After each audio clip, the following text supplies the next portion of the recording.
We adjourn. Senator Banks, you're recognized. An apolitical military. Secretary, wouldn't you say that in the last administration under Joe Biden, Secretary Austin, Mark Milley, we've never seen the military politicized in a way that it was over those 4 years? Senator, I would say our mission has been to take the politics out of the military, take the ideology out of the military. And as a result, you've seen the response of young Americans who have, I called it a bump at first. I just want to correct that, Senator. It's been a tsunami. It's been a historic response of young Americans. I want to unpack it. I want to unpack this with you, Mr. Secretary. Prior to President Trump's election, the military was struggling with the worst recruitment crisis in 50 years. That all seemed to have changed overnight on one specific day.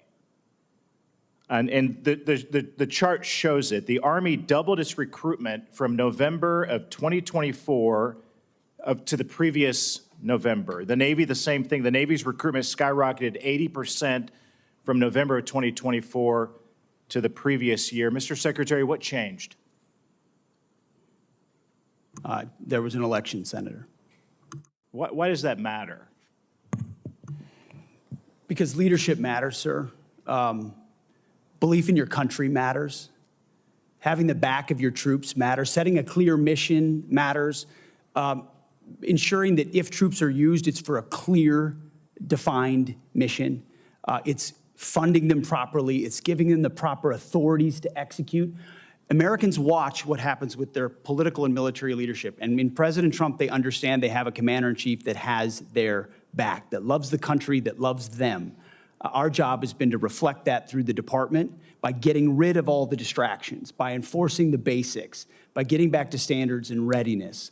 And as a result, we've seen a generation of young people stand up and say they want to serve under President Trump. These numbers have steadily increased. As you said, you called it a tsunami. I mean, I call it the Trump bump because it did begin on one day, but every month since, we've seen those recruitments for the Army and the Navy, especially the best Navy recruitment in 20 years, the best Army recruitment in 15 years. How do we keep that up? Well, sir, I think we keep that up by staying true to what we said we would do to those young Americans and their families. I wrote a book before I started this process, talking to a lot of vets and their families who are wondering whether they would recommend military service to the next generation.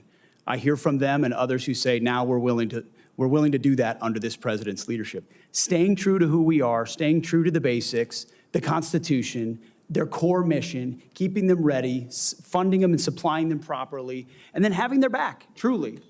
Matters. And I think by doing that and then emphasizing recruiting and the basics, I think we'll continue to be able to be on the right trajectory. Mr. Secretary, I've never seen a Secretary of Defense that's so in tune with our soldiers, our sailors, our airmen and Marines as you. You've gone out and you're visiting with them, you're talking to them every single day. What kind of stories are you hearing, especially from our newest recruits? I mean, what are they telling you? What are they telling you specifically about why it matters? Well, I'll start with those that are re-enlisting or they've been in for a while who say it's all changed. The entire environment's changed. The morale, the spirit. They feel the change.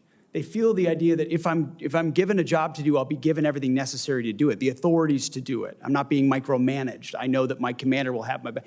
And then the young people, it's just excitement about the possibility of serving under President Trump, of being a part of something greater than themselves, and knowing that that in the White House they've got a commander who will defend their interests. It's really about the, as I said, I mean, as my colleague was talking about, an apolitical military. I mean, the wokeness, the radical transgender movement, the way the abortion travel mandates, the way the last administration politicized the military. There was a survey in 2023 that pointed this out. It said that, and the Army released the survey in 2023 that claimed that young Americans' fear of discrimination drove away more recruits than wokeness. And wokeness was a big indicator, too, in that survey. Do you think those arguments still stand up today? Senator, you make a great point. Every American wants to be treated like an individual, not because they're black or white or male or female, rich or poor, or because of some calculation of what we need more of or need less of. but simply, can you rise to the challenge of this job of service to your nation? That challenge inspires young people, and that's what we've seen. I think the Commander-in-Chief matters. Mr. Secretary, you matter. General, you matter. Thank you for your leadership. The facts speak for themselves. Mr. Chairman, I yield back.